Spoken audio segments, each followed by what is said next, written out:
Balitang hiwalayang Kim Chiu at Sian Lim tinapos na ni Kim Chiu.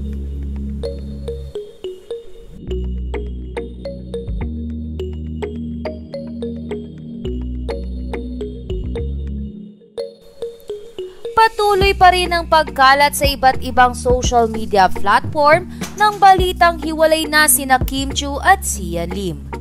Di umano ang nakikitang dahilan ng netizens ay ang hindi pagsasama ni Sian at Kim nitong nagdaang ABS-CBN Ball at GMA Gala.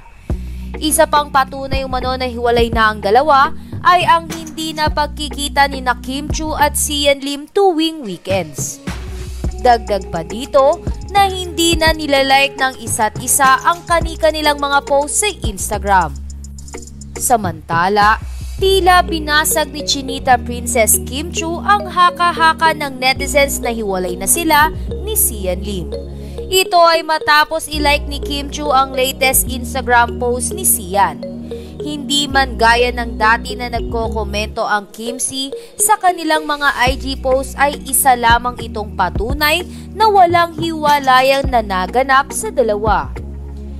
Ang nakikitang rason naman ng Kimsi fans kung bakit low-key relationship ang status ng kanilang mga idolo ay dahil sa kanya-kanyang mga proyekto na ginagawa ni Sian Lim at Kim Chiu. Kung inyong aalamin ay nangyayari talaga sa real couple celebrities ang mga protocol o rules ng management tuwing sila ay may ginagawang proyekto.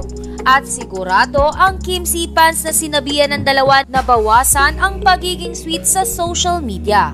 Dahil meron silang mga taga-subaybay na hindi malawak ang kaisipan pagdating sa relasyon ng mga artista. Sa kabilang banda, aminado naman ang Kimsi fans na meron talagang buhan ang dalawa. Dahil na rin ito sa sunod-sunod na pag-travel ng kanilang mga idolo sa iba't ibang bansa.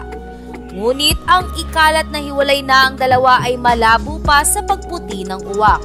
Dahil sigurado sila na hindi babaliwalain nila Kim Chiu at Sian Lim ang ilang taon nilang pagmamahalan.